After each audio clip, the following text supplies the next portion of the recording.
ආයුබෝවන් සුබ දවසක්. නංගි මල්ලි අද අපි කරන්න යන්නේ දර්ශක හා ලඝු කණක කියන 11 ශ්‍රේණියේ තියෙන පාඩම.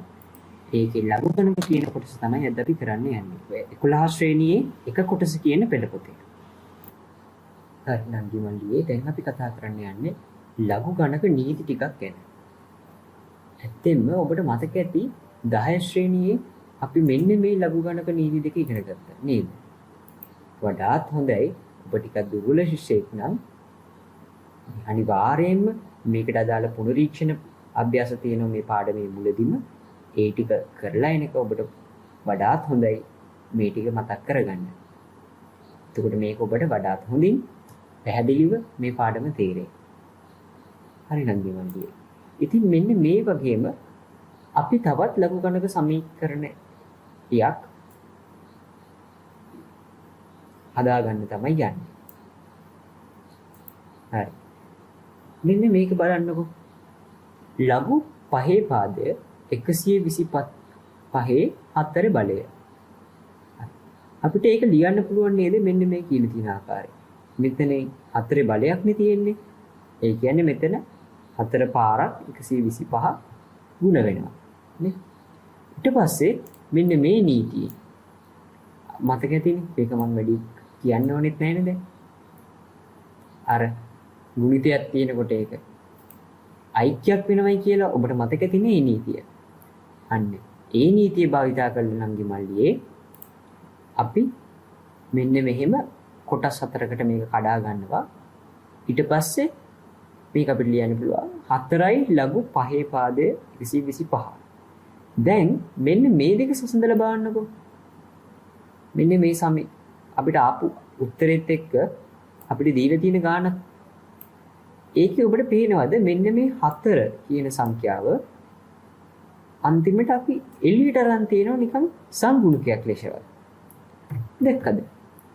අන්න ඒක තමයි අපි අලුත් ලඝු නීතිය හැටියට ඉගෙන ගන්න යන්නේ. ඔබට ඕන නම් තවත් වඩා පැහැදිලි වෙන්න මෙන්න මෙතන තවත් නිදසුන් දෙකක් දීලා තියෙනවා. මේ ආකාරයෙන්මයි වෙන්නේ. මේ ආකාරයෙන් උත්තර දෙකක් එන්නේ. මේ බලයට තියෙන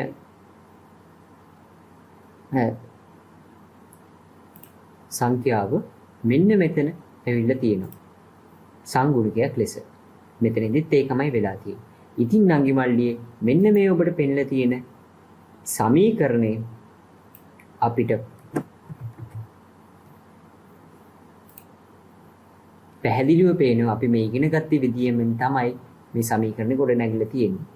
ඇයි මම එහෙම කිව්වේ? අද පේනවනේ මේ මෙතන R වලට තියෙන බලය තමයි මෙතන R වල සංගුණකයේ හැටියට ඇවිල්ලා තියෙන්නේ.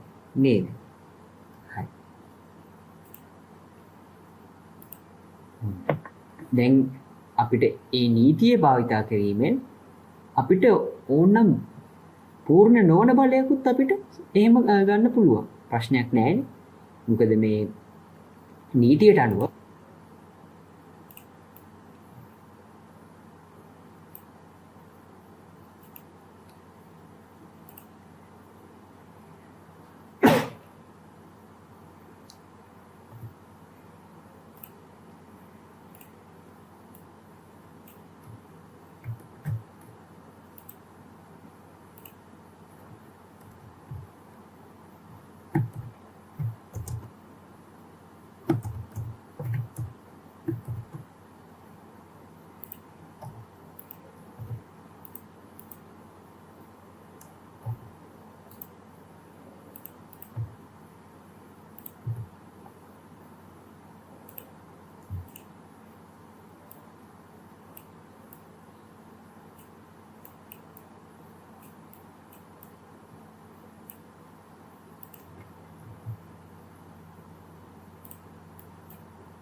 දැන් මෙතන නංගි මල්ලියේ අපිට මෙන්න මේ සමීකරණයක් දීලා තියෙනවා. ඔබට පේනවාට මෙතන x කියලා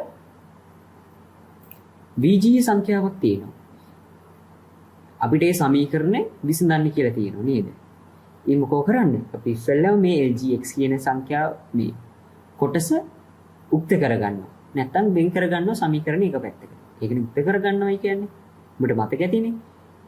එතකොට අපිට මේ ආකාරයෙන් එන සමීකරණේ ඊට පස්සේ අපි කලින් විදියටම සුපුරුදු පරිදි දැන් මේ අර නීතියේ අනුව මෙහෙම ලඝු ගණකයේ සංගුණකයේ බලයේ ලෙස ලියා ගන්නවා. ඊට පස්සේ ඔබට පේනවා ඇති මෙතන LG නිසා 10 පාදය හැම ලඝු ගණකයකටම පොදුයි. ඉතින් අර මේ දැන් ටිකට කලින් කරපු නිදසුනේ වගේම තමයි මොකද්ද? එතන ලඝු ගණකවල වෙන් තියෙන එකතුව ලඝු ගණකයේ ඇතුලේ ගුණිතයක් ලෙස අපි අරන් තියෙනවා. ඊට පස්සේ අර මේක අපි එකක් හැටියට සරකලා වරහණක් දැම්මම වඩා පැහැදිලි නේද? ඊට පස්සේ අර අපි අඩු කරලා තියෙන සංඛ්‍යාව ලඝු ගණකයේ සමාන අපි බෙදීමක් ලෙසට ලඝු ගණකයේ ඇතුලේ අරන් තියෙනවා. මේක ඔබ සුළු කරලා බලන්න උත්තරේ එනවද කියලා 25 කියලා. ඔබට සුළු කරන්න අපහසු විශේෂයක් නම් මෙන්න මෙතන බලන්න. නංගි මල්ලි මම මෙතන 8යි 4යි දෙකේ දර්ශක ලෙස ලියලා තියෙනවා. දෙකේ බල ලෙස. එතකොට ඔබට පේනවා ඇති මෙතන දර්ශකයේ ඉන්නේ මෙතනත් 6යි මෙතනත් 6යි. එතකොට මොකද්ද? මේක එකට එක කැපෙනවා නේද? එතකොට ඉතුරු වෙන්නේ කීයද? 5 වර්ගය. ඒ කියන්නේ 25. අන්න ඒ නිසා අපිට කියන්න පුළුවන් x සමානයි 25 කියලා. තවත් ඒ වගේම සමීකරණයක් අපි සලකමුකෝ. හරි. දැන් අංගි මල්ලියේ මෙතන VGA සංඛ්‍යාවක් තමයි පාදයටත් තියෙන්නේ. ඉතින් අපි පාදේ අයින් කරගන්න ඕනේ. අපි බලමු කොහොමද කරන්නේ කියලා.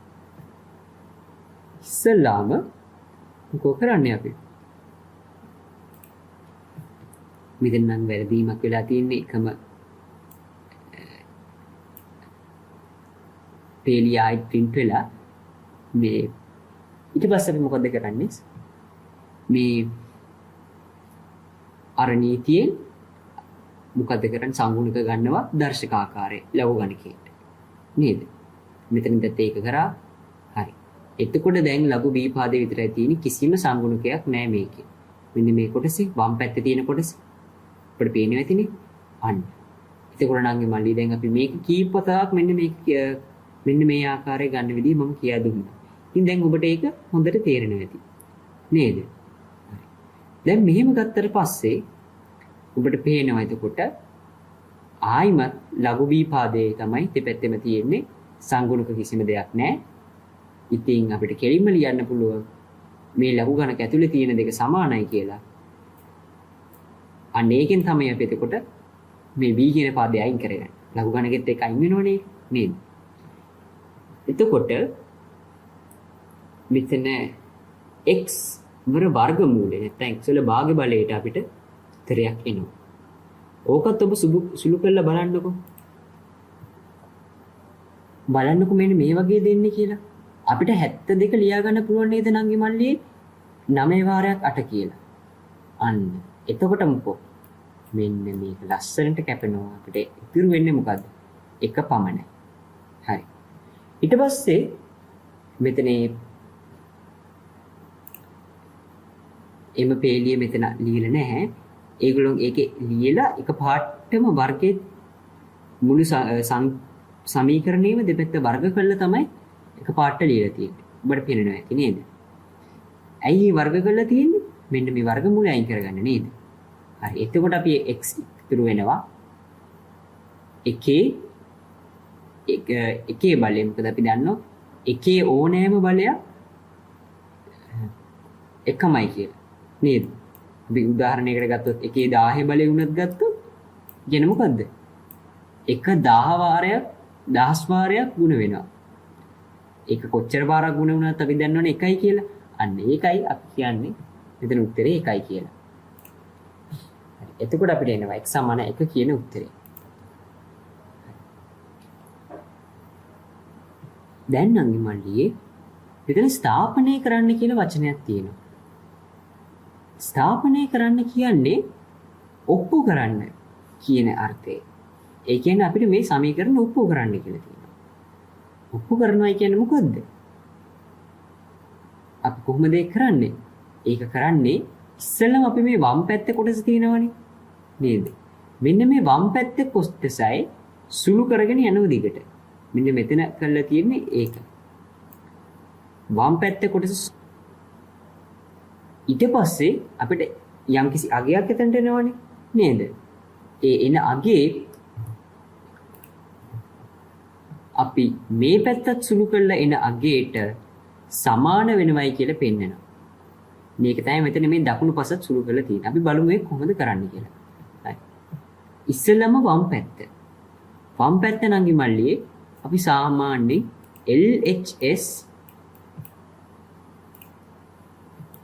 LHS සමානයි මේක මෙම වම් පැත්තේ අගය කියලා ගන්නවා. මෙතන LHS කියන්නේ ඉංග්‍රීසි අක්ෂර වලින් කෙටි කරලා ලියලා තියෙන්නේ left hand side කියලා. ඒ කියන්නේ left කියන්නේ අපි දන්නවනේ වම කියන එක නේද? අන්න ඒක තමයි අපි මෙතන ඉංග්‍රීසියෙන් සලකුණු කරලා තියෙන්නේ left hand side නැත්නම් වම් පැත්ත කියලා. හරි. ඊට පස්සේ වම් පැත්තේ මොකක්ද තියෙන්නේ එතකොට? ලඝු පහේ පාදයේ 75 ඍණ ලඝු පහේ පාදයේ 3. ඒ කියන්නේ මෙතන අපිට ලියා ගන්න පුළුවන් මේක බෙදීමක් හැටියට. මේක සුළු කරාම එන 25 අන්තිම උත්තරේ 2යි. කෙටි. සුළු කිරීම නේද? ඊට පස්සේ ඒ වගේම අපි දකුණු පැත්ත අපි ගන්නවා මෙන්න මේ ආකාරයෙන්. ඒකටත් අපි ඉංග්‍රීසි අක්ෂර වලින් අපි යම් විටක භාවිතා කරනවා RHS කියලා සංකේතයක්. RHS කියන්නේ මේ වගේම right hand side කියන එක. අපි දන්නවනේ right කියන්නේ right hand කියන්නේ දකුණු අත කියන එක. අන්න. ඒකයි මෙතන කියන්නේ right hand side කියන්නේ දකුණු පැත්ත කියන අර්ථයයි. හරි. එතකොට මෙතනත් හැබැයි මේ ගාන ඊටම පහසුයි නේද? උඩ පේනවා ඇති මෙතනත් ආයි ලඝු ගණකවල සුළු ඊටම ලේසියෙන් සුළු කරන්න පුළුවන් අන්තරයක් තියෙනවා. එතකොට මේක සුළු ලස්සන්ට සුළු වෙලා අපිට 2 කියන උත්තරේ එනවා නේද? අන්න එතකොට නංගි මල්ලිය ඔබට පේනවා ඇති මෙන්න මේ අපිට ආපු උත්තර දෙක සමානයි කියලා. නේද? අන්න එතකොට මොකෝ අපි කියන්නේ? එබැවින් මෙන්න මේක වම් පැත්තේ කොටස සමානයි දකුණු පස කොටසට. අන්න එහෙම තමයි අපි සමීකරණ යක් ස්ථාපනය කරන්නේ නැත්තම් ඔප්පු කරන්නේ. හරිද? අනිත් එක නංගි මල්ලියේ LHS RHS කියන සංකේත ගැන ඔබ වැඩි බය වෙන්න ඕනේ නැහැ. ඒක බොහෝ විට භාවිතා කරන දෙයක් නෙමෙයි. සමහර විට භාවිතා වෙන්න පුළුවන්. ඔබේ ගුරුතුමාගේ ගුරුතුමියකින් ඒ ගැන විමසා බලන්න. හරි නංගි මල්ලිය. එතකොට සාරාංශයක් වශයෙන් ගත්තොත් අපිට මෙන්න මේ කොටස අපිට ඇත්තටම අදාළ වන්නේ ලඝු ගණක වලට නෙමෙයි දර්ශක වලට. මේක මම මෙතන කතා කරන්නේ මෙම වීඩියෝ පෙළේහිම ඔබ දර්ශක කියන පාඩම බැලපු කෙනෙක් නම් අන්නේ දර්ශක පාඩමේ මට මේක සමීකරණයක් වශයෙන් මෙන්න මේ දෙක මට කියන්න බැරි වුණා. ඒකින්ද ඔබට ඒක සමීකරණයක් වශයෙන් පෙළ පොතේ තිබෙනවයි කියලා මම මතක් කිරීමක් තමයි මෙතන කරේ. ඒ වගේම දැන් මෙතන අපිත් සාරාංශය වශයෙන් මෙතන අර කියපු අපි අලුතෙන් ඉගෙන ගත්ත ඒ ලේසි සමීකරණ විතරයි ඔය තියාගන්න ඕනේ. හරි. ඉතින් ගංගේ මල්ලියේ දැන් මේට අදාළ අභ්‍යාස කොටස කිරීම තමයි ඔබේ යතේ තියෙන්නේ. හරි ගංගේ මල්ලියේ. දැන් අපි කරන්න යන්නේ මෙව පෙළ පොතේ 3 වෙනි පාඩම වන දර්ශක හා ලඝු ගණක දෙක කියන කොටස. දැන් මේක කරන්න නම් ඔබ හොඳට ලඝු ගණක වගුව භාවිතා කිරීම ගැන දැනගෙන ඉන්න ඕනේ. ඔබට අමතක නම් ඒක අනිවාර්යයෙන්ම මේ පුනරීක්ෂණ අභ්‍යාස ටික හොඳට කරලා ලඝු ගණක ප්‍රතිලඝු ගණක දෙකම හොඳට මතක් කරගන්න. පළමුවෙන්ම අපි දැන් මෙතන අලුතෙන් ඉගෙන ගන්න යන්නේ එකට අඩු දශම සංඛ්‍යාවල ලඝු ගණක. ඒක තමයි අලුතෙන් ඉගෙන ගන්න යන්නේ. ඒ කියන්නේ එකට අඩු කියන්නේ හැබැයි බිඳුවට වැඩි. ඒ කියන්නේ බිඳුවත් එකත් අතර සංඛ්‍යාවල ලඝු ගණක හොයන විදිය තමයි මෙතන ඉගෙන ගන්න යන්නේ. දැන් මෙන්න මේ වගුව දිහා බලන්නකො.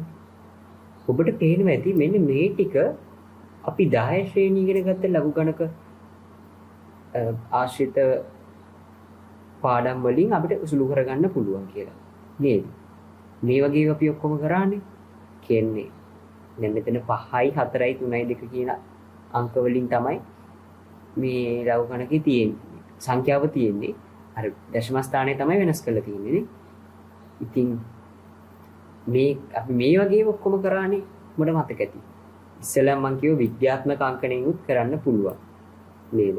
හැබැයි මම කිව්ව අර පූර්ණාංශයෙන් සලකලා ඒකට අදාළව අර පළවෙනි ඉලක්කමයි දශම ස්ථානය අතර තියෙන ඉලක්කම් ගණනෙන් අපිට මේ ලඝු ගණකේ හොයාගන්න පුළුවන් කියලා. අන්න ඒ ටික තමයි මෙන්න මේ කොටසේ තියෙන්නේ. හරි. ඒ අපි කලින් කරපු ටික. දැන් මෙන්න මේක දිහා බලන්නකෝ. මෙන්න මෙතන 0.5යි 4යි 3යි 2 තියෙන්නේ. ඉස්සෙල්ලා විද්‍යාත්මක අංකණය බලමුකෝ අපි. විද්‍යාත්මක අංකණය තියෙන්නේ මොකද්ද? මේ අපි දන්න විදිය 10 ඍණ එකේ බලයක් ලෙස තමයි තියෙන්නේ. දැන් මෙතන කොහොමත් මේ ටික සමානයිනේ. මේ 10 බලය තමයි වෙනස් වෙන්නේ. මෙතන හැබැයි 10 ඍණ බල වලින් ඔන්න ලඝු ගණක ගන්න සංඛ්‍යාව ඒ ඍණ බල වලට ඇවිල්ලා තියෙනවා. එතකොට නංගි මල්ලියේ පූර්ණාංශ වෙන්නේ කොහොමද? මතක ඇතිනේ අපි හඳින්නුවේ මේ 10 බලය කියලා පූර්ණාංශ ලෙස නේද?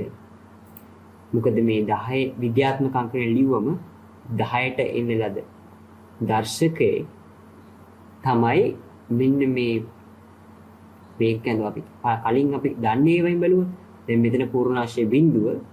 ඒ කියන්නේ උත්තරේ ලඝු ගණකයේ අර පූර්ණාංශ කොටස බිඳුවයි අනිත් එක විද්‍යාත්මක අංකනේ බලේ බිඳුව නේ.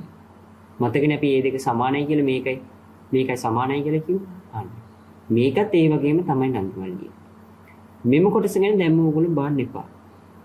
ඊට කලින් මේක දිහා බලන්න. දැන් මෙතන ආයි දශමාංශය කොහොමත් සමානයි නේද? ඊට පස්සේ පූර්ණාංශයේ විද්‍යාත්මක අංකනේ බලය තියෙන ඍණ එකයි. දැන් මේක දිහා බලමුකෝ. මේකේ මෙතන උඩ නිකන් ඉරි කැල්ලක් ගහලා තියෙනවා නේද? දශමාංශය සමානයි. බලමු අපි ඒකේ මොකද කියන්නේ කියලා. මම මේ ඉරි ගහලා තියෙන කොටස පොඩ්ඩක් බලන්නකෝ. මෙන්න මේ බිඳුවත් අතර එකත් අතර සංඛ්‍යාවල ලඝු ගණකනේ අපි හොයන්නේ නේද? ඒ කියන්නේ මෙන්න මේ කොටස. බිඳුවත් එකත් අතර ඔක්කොම දශම ගණන් වල ලඝු ගණක අපි හොයන්නේ නේද? අන්න ඒවයි නංගි මල්ලියේ හැම වෙලාවම දශමාංශයේ ධන අගයක්. ඔබට පේන වෙතිනේ. එතන දශමාංශයේ හැම එකටම එකයි. මේ කලින් අපි අර එකට වඩා වැඩියෙන් ගත්ත ඒවයි වගේමයි දශමාංශ මෙතන එකට අඩු ඒවට එන්නේ. කින් දශමාංශය ඒවට එක්ක සමානයි අනිත් එක ධනයි. මෙතන මේ පූර්ණාංශයේ විතරයි ඍණ වෙන්නේ. දැක්කද ඒක? අන්නේ ඒ පූර්ණාංශයේ පමණක් ඍණ වෙන නිසා තමයි මෙන්න මෙතන එකට උඩින් මෙහෙම ඉරක් ගහන්නේ. ඒ කියන්නේ මේකෙන් සංකේත කරන්නේ මෙන්න මේ එක කියන අගයට විතරයි ඍණ අගයක් තියෙන්නේ. නැත්තම් අපේ පූර්ණාංශයට විතරයි ඍණ බලයක් තියෙන්නේ. මේ බලන්න. පූර්ණාංශයේ පමණක් ඍණ වෙන බැවින් ඒ බව දැක්වීමට ඊට ඉහළින් මෙහෙම යෙදීම කරනු ලැබේ. මෙන්න මේ සංකේතයට අපි කියනවා මොකද්ද? වියති කියලා. මේක අපි ඉංග්‍රීසියෙන් කියන්නේ බා කියලා. අපි මේක කියන්නේ මේ සංඛ්‍යාව කියවනකොට මේක බා කියලා තමයි මෙන්න මේකට කියලා දෙන්නේ. මේ උදාහරණෙම ගමුකෝ. දැන් අපි දන්නවා මේවට මොනවද කියන්නේ කියලා නේද? මෙහෙම උඩින් ඉරක් ගහනකොට පූර්ණාංශය ඍණ වෙන බව සලකනවා. ඒවට කියන්නේ වියති කියලා නේද? එතකොට මේක අපි කියවන්නේ කොහොමද? ඔක් කියවන්නේ 1 බා දශම 7යි 3යි 5යි බිඳුව. නැවත පොඩ්ඩක් අපි බලමුකෝ. ඉස්සෙල්ලා මොකද කරන්නේ? මෙන්න මෙහෙම බිඳුවට අඩු මෙන්න මෙහෙම බිඳුවයි දශම මේ සංඛ්‍යාව ලඝු ගණකේ ගන්නකොට අපි මොකද ඉස්සෙල්ලාම කරන්නේ? මෙන්න මේ ඉලක්කම් 4 ලඝු ගණක වගුව භාවිතයෙන් අදාළ දශමාංශ කොටස ඉස්සෙල්ලා හොයාගන්නවා. කියන්නේ ඒක අපි දශමාංශ කොටස හොයනකොට මේ බිඳුව දශම එන්නේ නැහැ නේ. ඒ කියන්නේ මම කියන්නේ ඉස්සෙල්ලා අපි ලඝු ගණක වගුවෙන් ගන්න ඉලක්කම් ටික 4යි 3යි 5යි බිඳුව. ඊට පස්සේ තමයි බිඳුවයි දශම දැම්මට පස්සේ තමයි දශමාංශ වෙන්නේ. සාමාන්‍යයෙන් මම මේක කිව්වේ දශමාංශ නෙමෙයි. මේ අපි ලඝු ගණක වගුවෙන් හොයන ඉලක්කම් 4. දශමාංශ නෙවෙයි. හරි. ඊට පස්සේ මේ ඉලක්කම් 4 හෙව්වට පස්සේ අපිට ඊපස්සේ ඕනේ මේ පූර්ණාංශ කොටසනේ දශමාංශ කොටසට දාලා අපේ අවසාන උත්තරේ යන්නේ නේද? අන්න ඒකට තමයි අපි මේ මෙහිම එකක් කරන්නේ. හරි නංගි මල්ලි. දැන් මෙන්න මේ කොටස දිහා බලන්නකෝ. ඍණ 1 ධන ඔය කියන සංඛ්‍යාවනේ අපි කියන දශමාංශනේ අපි එකව කරලා ගන්නෙ. හරි. අපිට එතකොට මේක තමයි මෙතන ඒගොල්ලෝ දීලා තියෙන්නේ නේද? මේක හැබැයි මෙහිම දැම්මට ඇත්තටම මේක තමයි එන්නේ. ඒ කියන්නේ ඍණ එකෙන් අපිට මේක අඩු කරන්න පුළුවන් නේද? මේක සාමාන්‍යයෙන් අඩු කිරීමක් වශයෙන් ගත්තොත් මෙන්න මේ වගේ ඍණ අගයක් තමයි එන්නේ. මොකද ඍණ එක මේකට වැඩි විශාලයිනේ. ඉතින් අපි අර ඍණ ඔව් දන්නවනේ මෙහෙම සංඛ්‍යා තියෙනකොට ඒක කොහොමද අඩු කරන්නේ කියලා නේද? එහෙම අඩු කරාම එන සංඛ්‍යාවට මේක සමානයි. ඒක ඇත්ත. හැබැයි නංගි මල්ලියේ මේ ආකාරයෙන් අපිට ලියන්න පහසුයිනේ. දැන් මෙතන අපිට වෙනමම ආයිත් අන්තරයක් හොයන්න ඕනේ. මෙතන අපි අන්තරයක් ගැන වෙනස අඩු කිරීමක් හොයන්නේ නැතුව අපි කෙලින්ම අර පූර්ණාංශයේ ඍණ එකයි කියලා පෙන්නනවා. හැබැයි මෙතන සැලකිලිමත් වෙන්න ඕනේ මේ කොටස ධනයි. මේ කොටස පමණයි ඍණ වෙන්නේ. හරි. එතකොට නංගි මල්ලියේ මෙන්න මේ කියන කොටස් තුනටත් ඔය කියන විදියම තමයි භාවිතා වෙන්නේ. පේනව ඇතිනේ. එතකොට මේ ඍණ 2 කියන පූර්ණාංශය අපි මෙතන බා 2 කියලා දාලා තියෙනවා. මම කිව්වේ අපි බා කියලා තමයි මේක කියවන්නේ. ඒ වගේ මෙතන ඍණ 3 තියෙන්නේ බා 3, ඍණ 4 තියෙන්නේ බා 4. ඔය ආකාරයෙන් තමයි අපි 0.1 අතර ලඝු ගණක හොයන්නේ. හරි නංගි මල්ලි. මම කලින් කිව්වනේ මේක ඉංග්‍රීසියෙන් කොහොමද කියන්නේ කියලා. දැන් අපි බලමු සිංහලෙන් කොහොමද කියන්නේ කියලා. ඒ කොහොමද දැන් අපි මෙහෙම සංඛ්‍යාවක් ලියලා තිනකොට අපි කියන්නේ ව්‍යුති 2.37 2.5 කියලා. කියන්නේ මේකට බා නැතුව වියතු කියලා තමයි අපි සිංහලෙන් කියන්නේ. හැබැයි අර ඉංග්‍රීසි ක්‍රමයක් මතක තබා ගන්න. හරි නංගි මල්ලි. දැන් අපි ඉගෙන ගන්න යන්නේ මේ දශම ස්ථාන තියෙන මේ අපි ඉගෙන ගත්ත ලඝු ගණක සංඛ්‍යාවල ලඝු ගණක හොයන සංඛ්‍යාවල පූර්ණාංශය එක පාඩම ගන්න පුළුවන් කෙටි ක්‍රමයක්. ඒක පෙළ පොතේ පැහැදිලිව තියෙනවා. ඒ බලන්න. දශම තිතට පසු ඇති බිඳු ගණනට එකක් එකතු කර එහි ඍණ අගය ගත් විට ලැබෙන අගේ ලඝු ගණකේ පූර්ණාංශය වේ. ඒ කියන්නේ මොකද්ද? මේ දශම තිතට පස්සේ තියෙනවනේ බිඳු සංඛ්‍යාවක්. මෙතන කීයක් තියෙනවද? 1යි 2යිනේ. ඒ දෙකට තව එකක් එක්කහු කරාම ඒකේ ඍණ අගය ගත්තා. අපිට එනවා ඍණ 3 කියන පූර්ණාංශය. නේ. ඒක අපිට ඕන නම් තවත් කෙටි ක්‍රමයක් ගන්න පුළුවන්. වෙනසක් නැහැ ලොකුවට. ඒ මොකද්ද? මෙන්න මේ මුල බිඳුවත් එක්කම අපි සලකමු. ඒ කියන්නේ මෙතන දශම තිතර කලින් උත් බිඳුවක් තියෙනවනේ. අන්න ඒ බිඳුවත් අපි මතකතුව ගත්තොත් අන්න එතන ඉඳන් බිඳු ගණන් කරොත් දශමාංශ කොටස එනේ සමා වෙන්න මේ මෙතන ඉලක්කම් ටික පටන් ගන්න කලින් තියෙන බිඳු ඔක්කොම ගත්තොත් අන්න එතකොට අපිට එකපාරටම පූර්ණාංශය ගන්න පුළුවන්. පේනවා ඇතිනේ? 1යි 2යි 3යි බිඳු තියෙනනේ. එතකොට එකපාරටම අපිට ලියන්න පුළුවන් ඍණ 3 කියන්නේ පූර්ණාංශය කියලා. ඔය වශයෙන්ම අපිට මෙන්න මේ දෙකෙත් අපිට එකපාරටම පූර්ණාංශ ලියන්න පුළුවන්. එතකොට මොකද්ද මේකේ පූර්ණාංශය? වියුති 2. මේකේ පූර්ණාංශය වියුති 1. ඊට පස්සේ නංගි මෙන්න මේක බලන්න දර්ශක ආකාරයෙන් උත් අපිට ඕකම ලියන්න පුළුවන්. ඒ කොහොමද?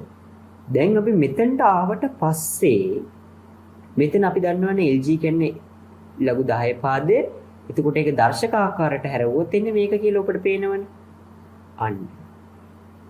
එතකොට මෙන්න මේ දර්ශකේ වෙන් කළා අපිට මෙන්න මේ ආකාරයෙන් ඔය ව්‍යුති සයිට් එක ව්‍යුතිය නැතුව දර්ශක ආකාරයෙන් ලියන්නත් පුළුවන්. හැබැයි නංගි මල්ලී මතක තියාගන්න මේක ලඝු ගණක හොයාගත්තට පස්සේ තමයි මේකට යන්න පුළුවන්. අනික මේක සාමාන්‍ය පෙළ විභාගයේ ඔබට ලඝු ගණක ක්‍රමේ පමණක් භාවිතා කරාම සම්පූර්ණ ලකුණු ලැබෙනවා. තේරුණානේ? ඉතින් මේක ගැන ඔබ ලොකුවට තකන්න ඕනේ නැහැ. අපි ඒකට සැලකිලිමත් වෙන්න ඕනේ මෙන්න මේ ලඝු ගණක ආකාරය ගැන. හරි නංගි මල්ලී. දැන් ප්‍රතිලඝු ගණක ගැන කතා කරන්න යනවා. වියති සමග. ඊට කලින් දැන් මෙන්න මේක බලන්නකෝ. මෙතන 2.7421 කියන මේ සංඛ්‍යාවේ දශමාංශ කොටසේ ප්‍රතිලඝු ගණක ඉලක්කම් ටික මේක කියලා දීලා තියෙනවා. හරිද? මෙතන වියතියක් නැහැ. ඒකින්ද අපි සාමාන්‍ය විදිහට මේ යගේ ගන්න පුළුවන්. හැබැයි අපිට මේ ටික අවශ්‍ය වෙනවා මෙන්න ආයි වියති දැම්මට පස්සේ කොහොමද වන්නේ කියලා බලන්න. නේ? හරි. දැන් මෙන්න මේ සංඛ්‍යාවේ උඩ අපි දන්නවා දශමාංශය ඉන්නේ කොහොමත් මේ කොටසනේ.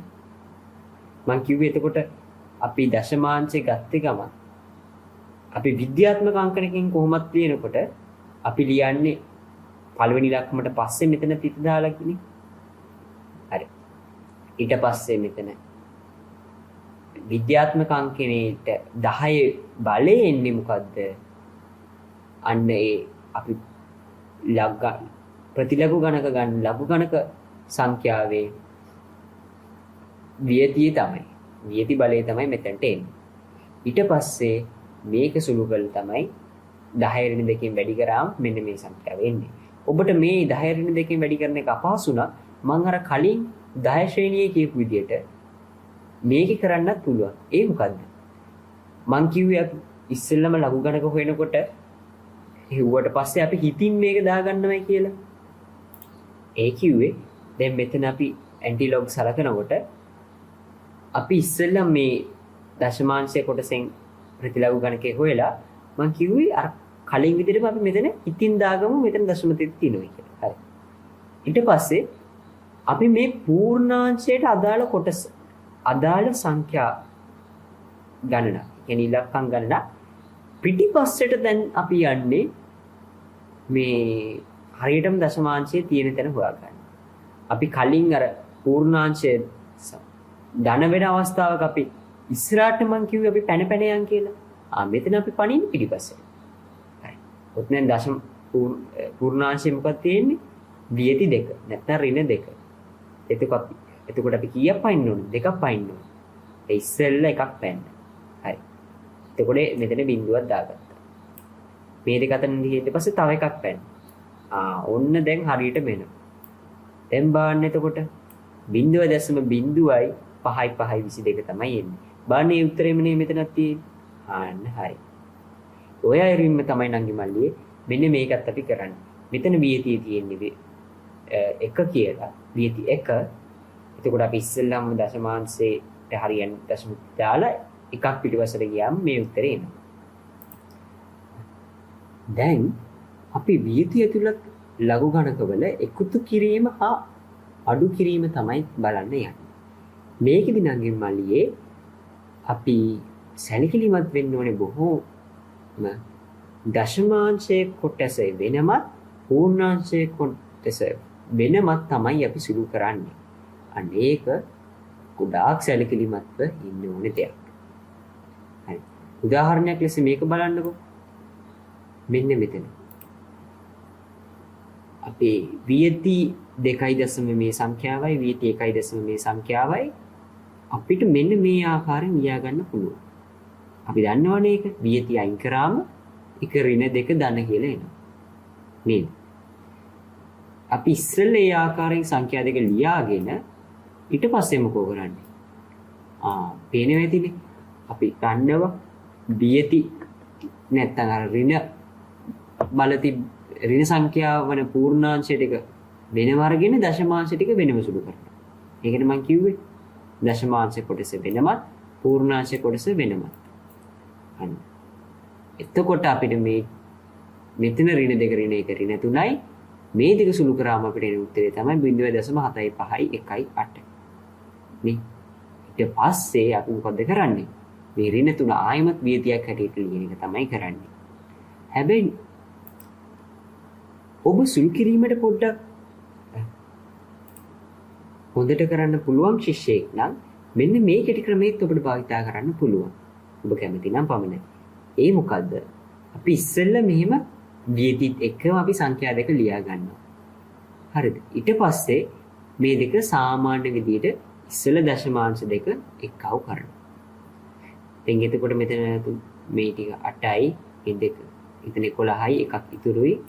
ඒ නිසා මෙතන 3යි, 1යි, 1යි, 5යි. ඊස් මෙතන 5යි, 2යි.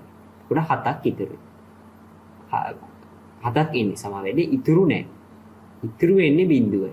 නේද? ඉතින් ඉතුරු නැහැ කියන්නේ.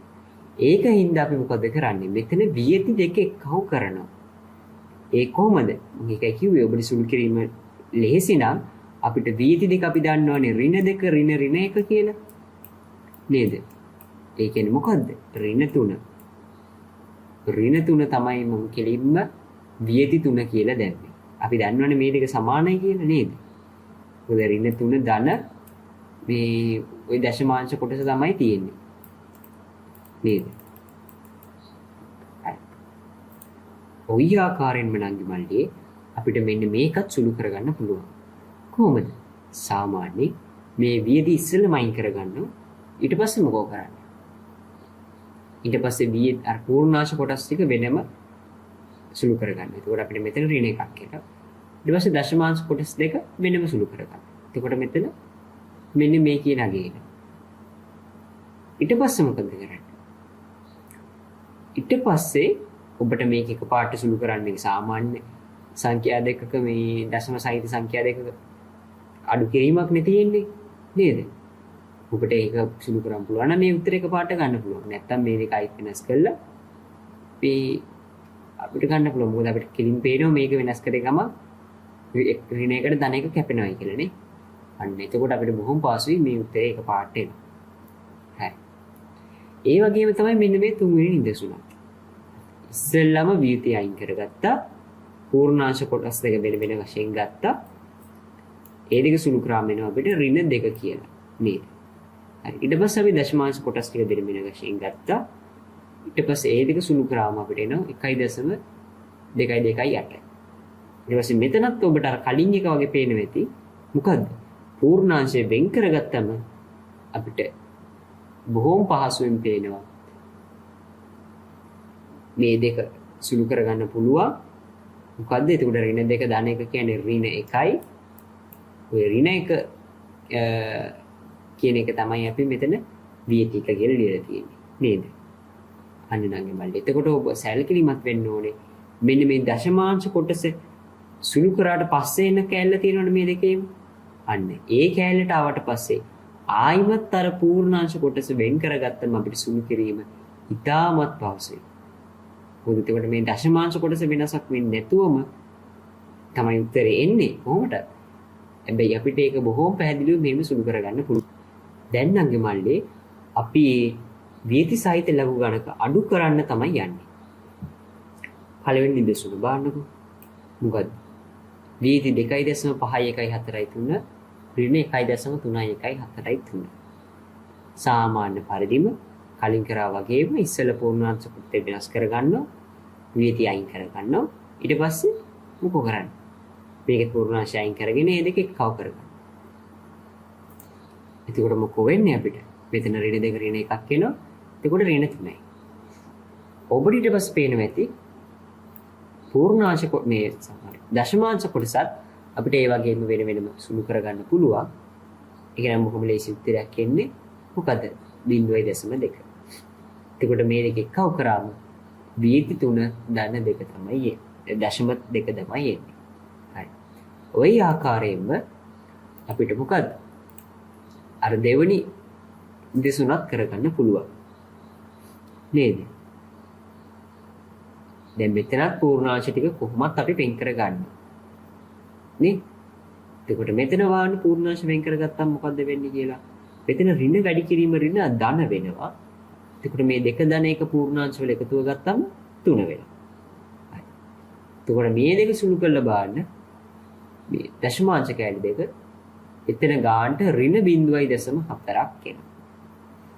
එතකොට මොකද නංගි මල්ලි කරන්නේ? අපි ඒ දෙක සාමාන්‍ය අංක දෙක අඩු කරාම අපිට එනවා 2.6 කියලා. මෙන්න මෙතනත් ඔබ හැබැයි බොහොම සැලකිලිමත් වෙන්න මතක තියාගන්න මේ දශම දෙක කියන්නේ ඍණ සංඛ්‍යාවක් නෙමෙයි. මේ 3 කියන එක විතරයි ඍණ සංඛ්‍යාව. ඒක ඔළුවේ තියාගන්න.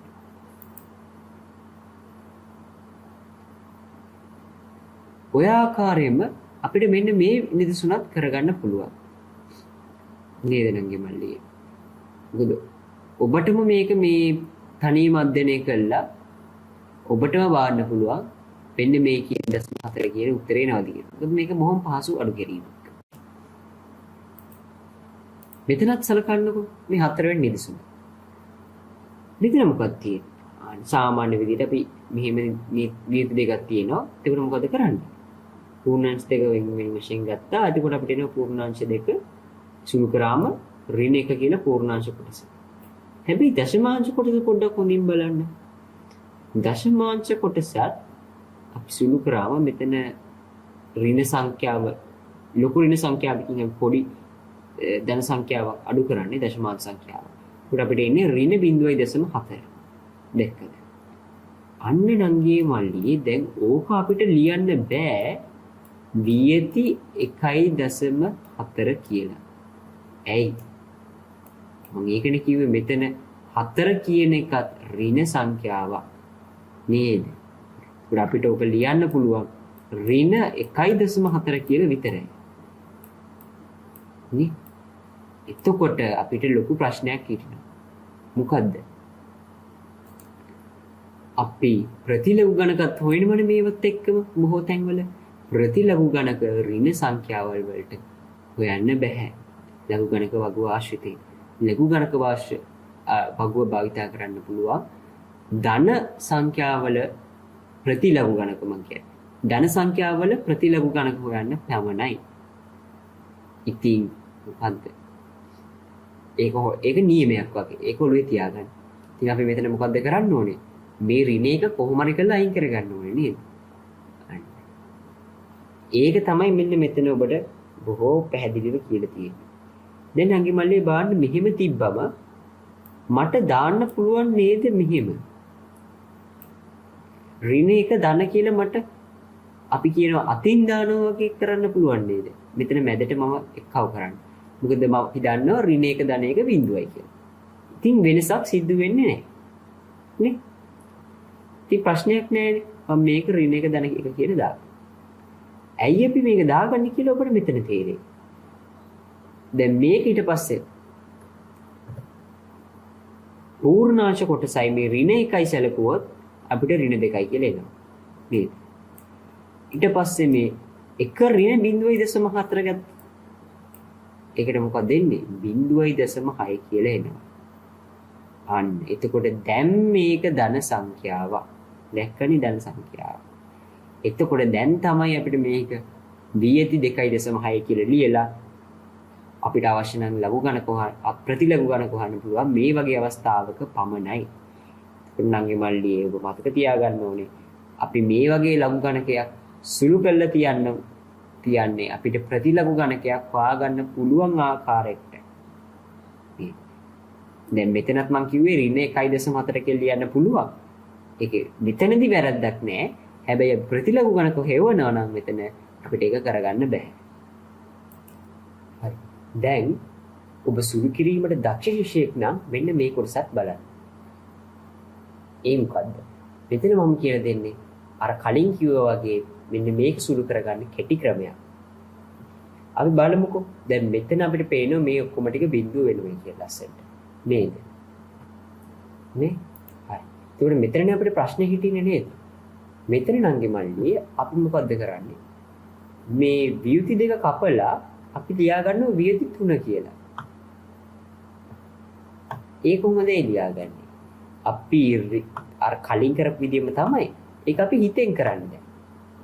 ව්‍යුති දෙකට ඍණ එකකුයි ධන එකකුයි එක්කව කරනවා. හරිද? මෙන්න මෙතන අපිට මේ ව්‍යුති දෙක අපිට ලියන්න පුළුවන් ව්‍යුතිය නැතුව ඍණ දෙක කියලා නේද? අන්න මේක එතකොට සුළු කරාම වට තේරෙයි මේක අපිට ඍණ තුන කියලා ගන්න පුළුවන්. නැත්තම් ව්‍යුති තුන. ඔය දෙකම හරි. මම මෙතන ව්‍යුති තුන තමයි සැලකුවේ. එතකොට මේ ධන එක ඉතුරු වෙන්නේ. අන්න ඒ ධන එක තමයි අපි අර සාමාන්‍ය අඩු කිරීම දීර්ඝ අඩු කිරීම කරනකොට වගේ අනිත් පැත්තට ගන්න. දැක්කද? මෙන්න මේක තමයි මෙන්න මෙතන තියෙන්නේ. මම අනිත් පැත්තට අරගෙන. හරිද? එතකොට මෙතන 1යි 5යි කීයද? 15යි. නේද? එතකොට 15 රිනේ නම් මේ කීයද? 4යි. එතකොට අපිට 4 එනවා. ඊට පස්සේ අපිට ව්‍යුති ටික තමයි සුළු කරගන්න ඕනේ. දැන් මෙතන බලන්නකො නංගි මල්ලියේ මෙතන තියෙන්නේ ව්‍යුති 3 ඍණ ව්‍යුති 1. ඒ කියන්නේ මොකද්ද? අපි මේක මේ සාමාන්‍ය විදිහට ලිව්වොත් ඍණ 3 ඍණ 1 වගේනේ. ඍණ 1 කියන්නේ කීයද? ධන 1. ඒක අපිට ලියන්න පුළුවන් ඒක ඍණ 2 කියලා නේද? ඍණ 2 කියන්නේ කීයද? ව්‍යුති 2. දැන් ඔයාලට පේන්නේ නැති මේ ව්‍යුති ඍණයි කියන්නේ දෙකම එකම වගේ තමයි යන්නේ. නේද? මේ මොකද වෙනස එකම වෙනස අපි මේ ව්‍යුත්ත දාන්නේ මෙන්න මේ දශමාංශත් එක්ක එන කොටසට විතරයි. ඒ වගේ තැන් අවස්ථාවල තමයි අපි ව්‍යුති භාවිතා කරන්නේ. හරි. ওই වගේම නංගි මල්ලියේ ඔබට මේ සුළු කිරීමත් ප්‍රශ්නයක් නැත්තම් මෙන්න මේ සටහන කියන කොටස යට තියෙන සුළු කිරීම ක්‍රමයක් බලන්න. මොකද ඒකත් අපි බොහෝසේ භාවිතා කරන ක්‍රමයක් නෙවෙයි. හැබැයි ඒකෙන් උත් අපිට මේ ව්‍යුති 2.6 කියන කොටස එක පාට ගන්න පුළුවන්. වානුක එක මොකද්ද කරලා තියෙන්නේ කියලා? මොකද්ද? ඉස්සෙල්ලා මේක වගේම මෙන්න මේ පියවරේ අනුව අපි ඉස්සෙල්ලා ලියා ගන්නවා පූර්ණාංශය දශමාංශය වෙන්කොට. ඊට පස්සේ මෙන්න මේක අපි එකට ගන්නවා. එක එකව කරනවා මෙන්න මේ දශමාංශ කොටස. ඇයි අපි එහෙම කරන්න කියලා දන්නවද? මොකද නංගි මල්ලි ඔබට පේනවද මේ දශමාංශ කොටසයි මේ දශමාංශ කොටසයි ගත්තම විශාල දශමාංශ කොටසනේ ඍණ වෙලා තියෙන්නේ. අන්න ඒක නැති කරගන්න තමයි ඒක මගහරවා ගන්න අපි අර කුඩා දශමාංශ කොටසට මේ ධන ව්‍යුතියේ කව් ධන පූර්ණාංශය කව් කරන්න සම වෙනවා. සම වෙන්නේ ඒකින්ද අපි ධන පූර්ණාංශයේ මේ කුඩා දශමාංශයට එක්කව කරාම අපිට මේකට වඩා ලොකු පූර්ණාංශයේ ලඝු ගණකාංශයක් එනවා නේද? ඒක පේනවනේ ඔබට. හැබැයි එහෙම එකක් එන්නත් ඕනේ. ඔබට ඉස්සරහට එක තේරෙයි මම මොකද මේ කියන්නේ කියලා. නැත්නම් අපිට වැඩක් වෙන්නේ. එතකොට දැන් මේක අපිට සුළු කරන්න පුළුවන් වෙනමම ඒක අපිට උත්තරේ ඉන්නේ 0.6. අන්න එතකොට අපිට එක පාට ලියන්න පුළුවන් ව්‍යුති 2.6 කියලා. හරි නංගි මල්ලි. දැන් ලඝු ගණක වගුවේ භාවිතයෙන් සංඛ්‍යාත්මක ප්‍රකාශන සුළු කිරීම තමයි අපි කරන්න යන්නේ. ඒ කියන්නේ අපිට අතින් සුළු කරන්න බැරි ගොඩක් වෙලා යන සුළු කිරීම බොහොම පහසුවෙන් ලඝු ගණක ආකාරයෙන් කරන විදියක් මම කියන්න යන්නේ. ඒකට අපි මෙන්න මේ අපි දැන් කීප වතාවක මේ ලඝු ගණක නීති මතක් කරා. ඔබට දැන් ඒක බොහොම හුරු ඇති. අනේ නීති දෙක තමයි අපි භාවිත කරන්න යන්නේ. හරි. පළවෙනි නිදසුන බලන්නකො නංගි මල්ලි. මෙන්න මේක. මේ වගේ ඉලක්කම් 4 තියෙන ඉලක්කම් 4ක් තියෙන දශම සහිත සංඛ්‍යා දෙකක ගුණිතයක් තමයි අරන් තියෙන්නේ. ඒක මෙහෙමයි කරන්නේ. බලන්නකො. මෙන්න මේ පළමු ක්‍රමයේ යට තියෙන කොටස බලන්නකො. ඉස්සෙල්ලම මොකද අපි අර කලින් කරා වගේ p කියලා අක්ෂරයක් දාගන්නවා මේ ගුණිතයට. ඊට පස්සේ අපි මොකද කරන්නේ? පළවෙනියටම ලඝු ගණක ගන්න ඕනේ. ඊට පස්සේ අපිට අර පුරුදු විදිහේ මෙහෙම ලඝු ගණක වෙන් කරගෙන ඊට පස්සේ මේ ටික හොයනවා. දැන් අපි දන්නවා මේ වගේ 1.0යි අතර තියෙන සංඛ්‍යාවල් ලඝු ගණක හොයන විදිය. නේ එතකොට මේ වියති සහිත එන්නේ. ඒකට වියතිය එක්කම මේ සුළු කරාම අපිට මෙන්න මේ උත්තරය එනවා.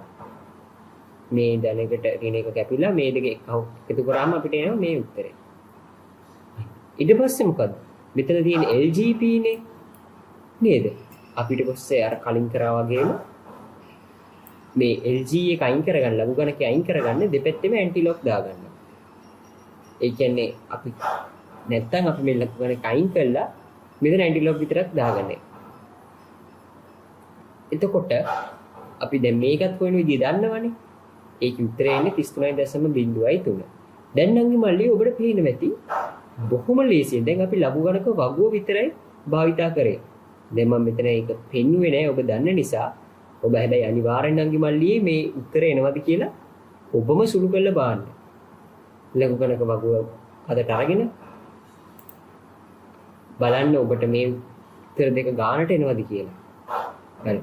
ඊට පස්සේ මේ ප්‍රතිලඝු ගණක ඇන්ටිලොග් එකත් බලන්න මේ යගේම එනවද කියලා. හරි.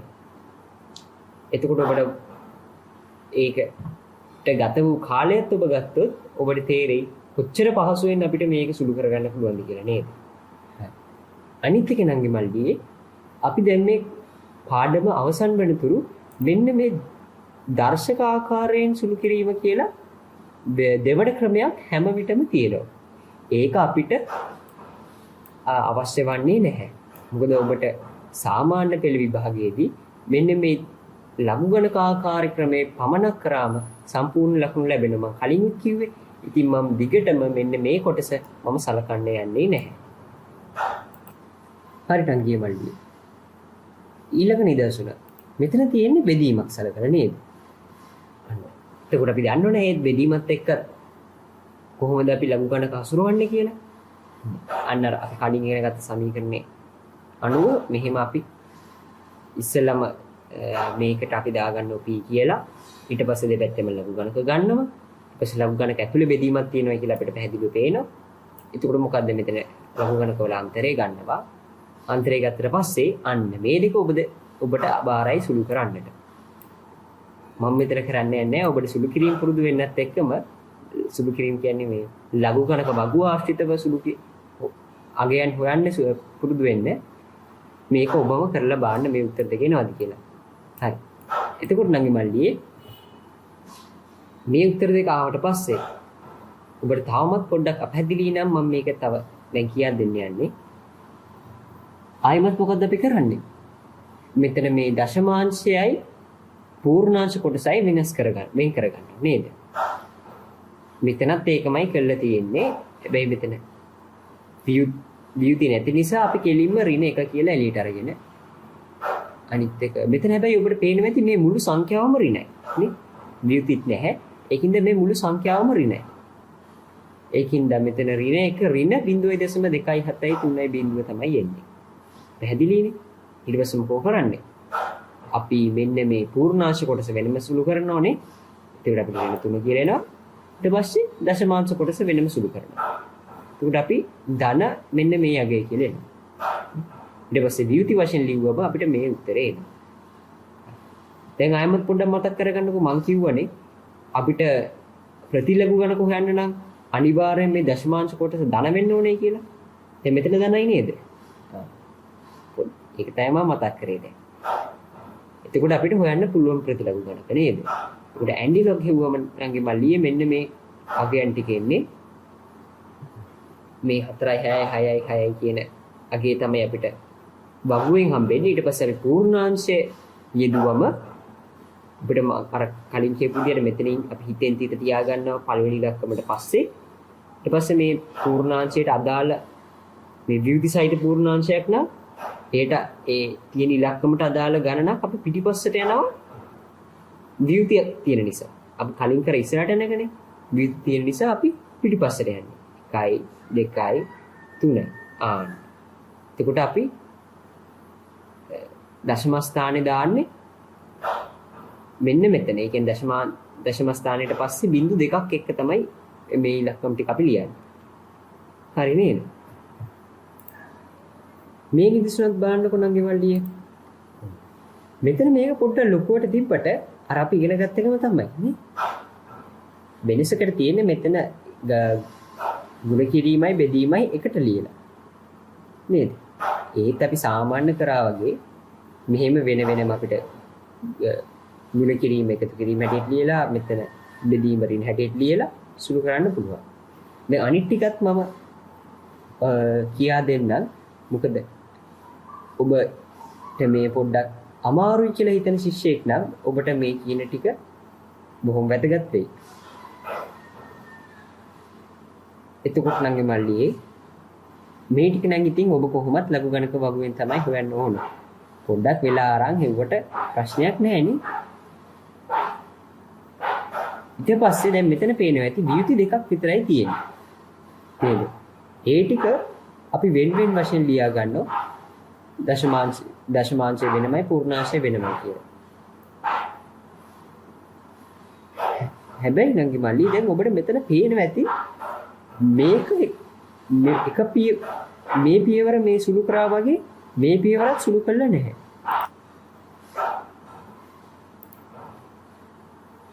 ඇයි එහෙම කළා තියෙන්නේ කියලා බැලුවොත් නංගි මල්ලි ඔබට මෙන්න මේ පියවරට ගියාම තේරෙයි.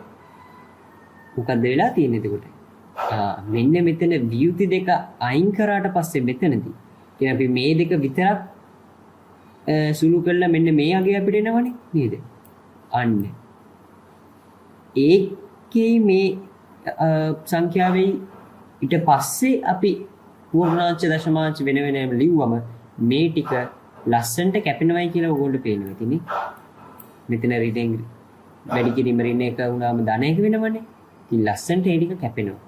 අන්න ඒකයි මෙතන පූර්ණාංශය වෙන් කරලා තියෙන්නේ. වෙන් කරන්නේ නැතුව සුළු කරලා තියෙන්නේ. නේද? ඊට පස්සේ මේක සාමාන්‍ය විදිය. මොකද? දශමාංශ කොටස සුළු කරා. මෙතනත් හැබැයි කොහොමද මෙතන ඍණාගේ විශාල නිසා අපිට ආයෙත් එන්නේ ව්‍යුතියක් සමග. හැබැයි දැන් මෙතන දශමාංශ කොටස අපිට ධන සංඛ්‍යාවක් නිසා කිසි ප්‍රශ්නයක් නැහැ. ප්‍රතිලඝු ගණක ලේසියෙන් හොයන්න පුළුවන්. එන්නේ උත්තරේ මේක. දැන් නම් මල්ලි අපි කරන්න යන්නේ ලඝු ගණක සහිත සංඛ්‍යාව පූර්ණ සංඛ්‍යාවකින් ගුණ කිරීම හා බෙදීම. දැන් අපි කලින් කරේ මොකද්ද? ලඝු ගණක සංඛ්‍යා වලින්ම ගුණ කරනව නැත්නම් බෙදීමනේ. නේද? මෙතන පූර්ණ සංඛ්‍යාවකින් තමයි අපි අර ලඝු ගණක සංඛ්‍යාවක්. මෙතන පොඩ්ඩක් සමා වෙන්න මේ පෙළ පොතේ ඔබේ පොඩි ප්‍රශ්නයක් තියෙනවා. මේක වැරදිට print වෙලා තියෙන්නේ. ඒක වෙන්න ඕනේ ලඝු ගණක සංඛ්‍යාවක තමයි.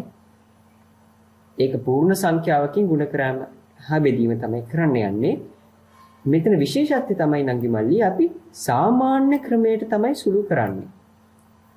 සාමාන්‍ය ක්‍රමය කියන්නේ අපි පොඩි කාලේ ඉඳන් ඉගෙන ගත්ත ගුණ කිරීම බෙදීම තමයි. ඒ කියන්නේ ලඝු ගණක නැතිව. අපි බලමු කොහොමද කියලා. අනිත් එක මෙතන අපි සැලකිලිමත් වෙන්න ඕනේ පූර්ණාංශ හා දශමාංශ කොටස වෙන වෙනව තමයි සුළු කරන්නේ අපි. මෙන්න මේ පළවෙනි නිදසුන බලන්නකො. මේක ව්‍යුති නැතුව තියෙන්නේ. ඉතින් මේ සංඛ්‍යාව ඔබ දන්නවද? මේක සාමාන්‍ය දශමාංශයක් දශම සංඛ්‍යාවක් නේ. සාමාන්‍ය විදිහට එතකොට අපිට උත්තරේ එනවා. දැන් ව්‍යුතිත් එක්ක තියෙන එකක් බලමුකෝ. අන්න එතකොට අපි කලින් හැම පාරම කරනවා වගේ ව්‍යුති කෑල්ල පූර්ණාංශය වෙනම අරගෙන තමයි සුළු කරන්නේ. අන්න පේනවා ඉතින්. අමාරු නෑ නේද? මේ තුනෙන් ඊට පස්සේ මේක සාමාන්‍ය විදියට ගුණ කිරීමක් තමයි කරන්නේ. අපිට පේනවා ඉතින් එතකොට. ඊට පස්සේ ආයිමත් මෙතෙන්ට එනකොට මේ අපි මෙතනත් පූර්ණාංශ කොටස වෙන් කර ගන්නවා. එතකොට අපිට පේනවා ඇති කෙලින්ම පූර්ණාංශය අපිට මෙහෙම සුළු කරගෙන අපිට ඒක ව්‍යුතියක් ලෙස ලියා ගන්න පුළුවන්. අන්න මෙන්න මේ ක්‍රම ටික ඔබට නැවත නැවත මම මතක් කරනවා. ඒක හොඳට ඔළුවේ තියාගන්න මල්ලියේ. මොකද අපි හැම වෙලාවෙම මේ වගේ මේ වගේ අන්තර අඩු කිරීමක් ආවම බලන්න ඕනේ අපිට පූර්ණාංශය වෙන් කළා සුළු කරන්න ලේසිද කියලා. දැන් බලන්න මෙතන පූර්ණාංශය වෙන් කරන්නේ නැතුව අපි සුළු කරොත් අපිට අතින් මේක සුළු කරන්න ඕනනේ. අනිත් එක උත්තරේට මේ දශමාංශය ඒ විදිහටම එනවා. ඒක අපිට එකපාරට තේරෙන්නේ නැහැ. හැබැයි අපි ඉස්සෙල්ලා මේ විදිහට තමයි කළා බලන්න ඕනේ. අපි මේ විදිහට කළා ඒක අමාරු නම් තමයි අපි මේ විදිහේ නැතුව අමාරු නම් මම කියන්නේ ඒක වැඩි වෙනසක් නැහැ කියලා තේරෙනවා නම් ඔබට සාමාන්‍ය විදියට පූර්ණාංශයත් එක්කම සුළු කරන්නත් පුළුවන්. හරි. මෙන්න මේ C කියන නිදසුනක් බලන්නකො. ඒක ඕගොල්ලොම නිදහසේ බලන්න ඕගොන්ට තේරෙනවද කියලා. මේ විදියටමයි මේකෙත් කරලා තියෙන්නේ. හරි දැන් නංගේ මල්ලියේ ලඝු ගණකයක් පූර්ණ සංඛ්‍යාවකින් බෙදෙන කෑල්ල තමයි අපි කතා කරන්න යන්නේ. හරි. මේකත් බලන්නකො. මෙන්න සාමාන්‍ය දශම සංඛ්‍යාවක් දෙකෙන් බෙදුවම අපි දන්නවා මේ විදිහට තමයි අපි බෙදන්නේ කියලා නේ. දීර්ඝ බෙදීමෙන් අපිට මේක පහසුවෙන් කරගන්න පුළුවන්. ඊට පස්සේ බලන්න ව්‍යුති සමගෙනකොට කොහොමද කියලා. අන්න. ඉස්සෙල්ලම මොකද්ද කරගන්නේ? අපි ඉස්සෙල්ලම කරගන්නේ සාමාන්‍ය විදිහට ව්‍යුති අයින් කරගෙන ඍණ සංඛ්‍යාවක් හැටියට ලියා ගන්නවා. ඊට පස්සේ ඔබට පේනවා ඇති මෙතන ඒක අපි වෙන වෙනම බෙදෙනවා. කියන්නේ මෙතන බෙදීම තුන මට ලියන්න පුළුවන් මෙහෙම. බෙදීම තුන මෙන්න මේ ආකාරයෙන් මට ලියන්න පුළුවන් බෙදීම තුන. මේ හරිය ලෙසට අරගෙන. ඒක තමයි නංගි මල්ලේ මෙතන කරලා තියෙන්නේ. කියන්නේ දැන් අපි දන්නවා ඍණ තුන තුනෙන් බෙදුවම කීයද? ඍණ 1යි නේ. ඍණ 1යි ඉතුරු වෙන්නේ. ඊට පස්සේ මේක නම් ඉතින් දීර්ඝ බෙදීමෙන් කරලා බලන්න ඕනේ. අන්න ඒ උත්තරේ තමයි මෙතන තියෙන්නේ. 0.0 මෙන්න මේ අගේ. එතකොට අපි මේ උත්තර දෙක එක්කව කළා. ඒ කියන්නේ දැන් මෙතන ඔබට පේනවා ඇති ව්‍යුති තුන තුනෙන් බෙදුවම නැත්තම් ඍණ තුන තුනෙන් බෙදුවම අපිට එන්නේ ඍණ 1 නේ. ඒකයි මේ දශමාංශ කොටස එකව කරලා තමයි අපි අවසාන උත්තරේ තියන්නේ. ඒ වගේම තමයි මෙන්න මේ නිදසුන.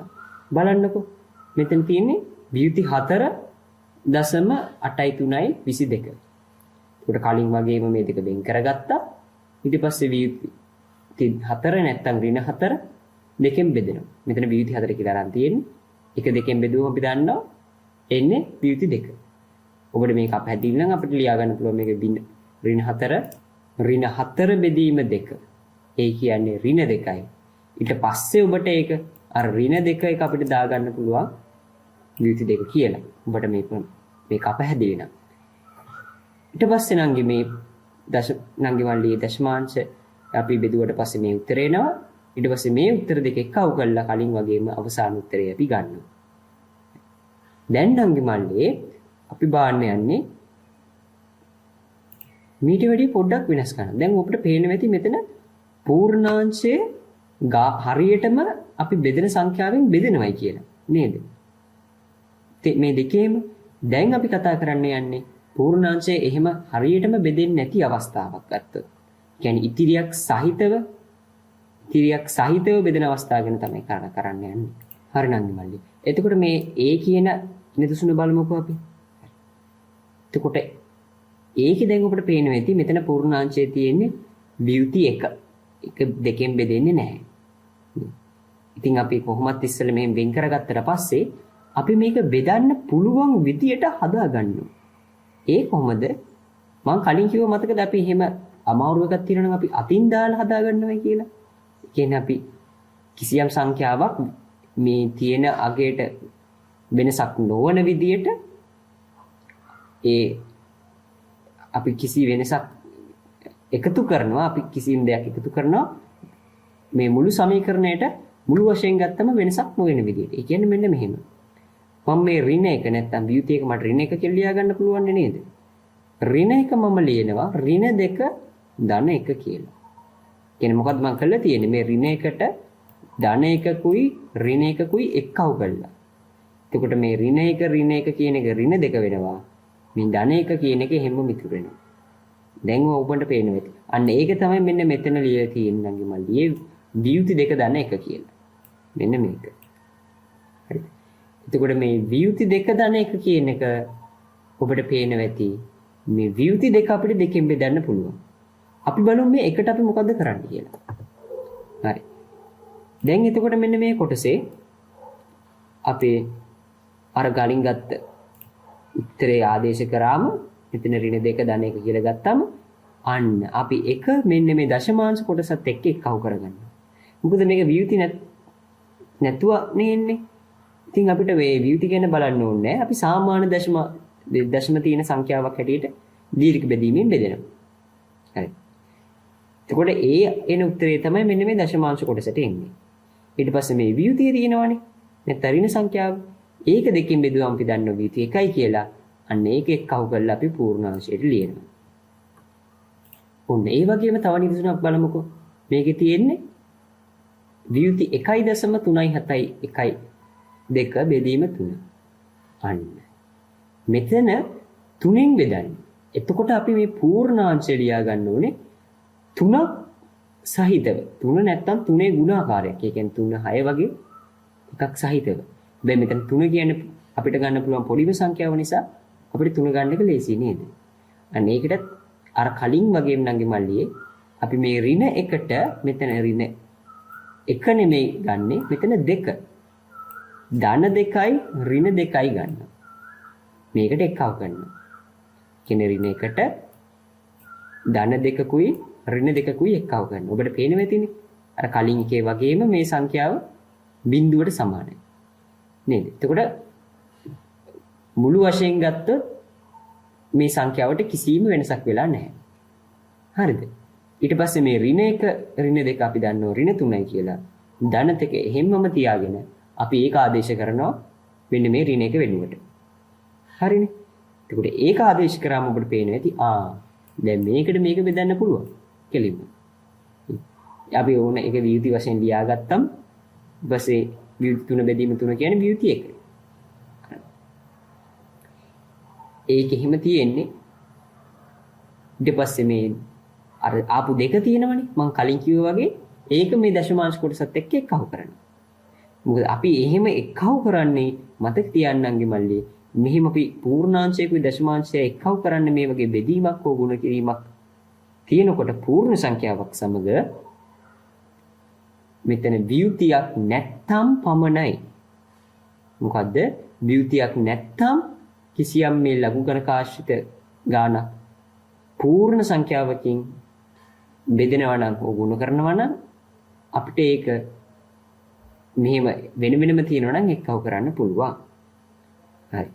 අයිත් එක මෙතන ඔබට පේනවා ඇති මෙතන 3න් බෙදුවම මේක එන්නේ අවසාන උත්තරේ 0.0 ගානක්. නේද? ඉතින් මේකෙන් පූර්ණාංශයට බලපෑමක් නැහැ. ඒකයි මේ අර වියුති එක කියව එක මෙහෙම්මම තියෙන්නේ. මේක බෙදුවම් පූර්ණාංශ දශමාංශය එන්නේ 0.79යි 0.7. ඒකට ඔය වියුති එක එක්කව කළා තමයි අපි මෙතන ලියලා තියෙන්නේ. හරි. දැන් මේ මිනිස්සුත් බලන්නකො නංගි මල්ලි. අර වගේම තමයි. චූටි වෙනසක් තියෙන්නේ. දැන් මෙතන වියුති 3 තියෙන නිසා අපිට මේක දෙආකාරයෙන් කරන්න පුළුවන්. දැන් මෙතන කළා තියෙනවා ඍණ 3 ලියලා ඍණ 4 ධන 1 කියලා. දැන් අපි නිදසුන් දෙකක් කරපු නිසා ඔබට මේක දැන් වැටහෙනවත් ඇති නේද? අනිත් එක මෙතන නංගි මල්ලියේ ඔබට ඍණ 4 ධන 1 කියන්නේ ඍණ 3 කියලා තේරෙනවනේ. අන්න ඒකින්ද අපි මේ විදිහේ දැන් ඔබට වඩාත් පැහැදිලි ඇති. අනිත් එක ඕගොල්ලෝ මෙතන තේරෙනවා ඇති ඒ අපි ඍණ 4 ගත්තේ කියලා නේද? මොකද ඍණ 4 අපිට දෙකෙන් බෙදන්න පුළුවන් හරියටම. අන්න දෙකේ ගුණාකාරයක්නේ. අන්න ඒකයි අපි ඍණ 4 ගත්තේ. ඊට පස්සේ මේ පළවෙනි විදිය ඍණ 4 ධන 1 මෙතෙන්ට ආදේශ කරනවා. ඊට පස්සේ මම කිව්වේ කලින් විදියටම අපි වියුති ලෙස ලියාගෙන ඒක දෙකෙන් බෙදනවා. එතකොට අපි එන්නේ ඒකට අදාළ පූර්ණාංශ කොටස එන්නේ වියුති 2 කියලා. ඊට පස්සේ මෙන්න මේක අර මම කියපු විදියට මේ දෙක එක්කව කරලා දෙකෙන් බෙදුවම අපිට එන්නේ ධන 0.0 ඔය 7යි 5යි 5යි 6 කියන අගය නේද? ඒ දෙක එක්කව කරාම තමයි නංගි මල්ලියේ මෙන්න මේ සංඛ්‍යාව අපිට ඇවිල්ලා තියෙන්නේ.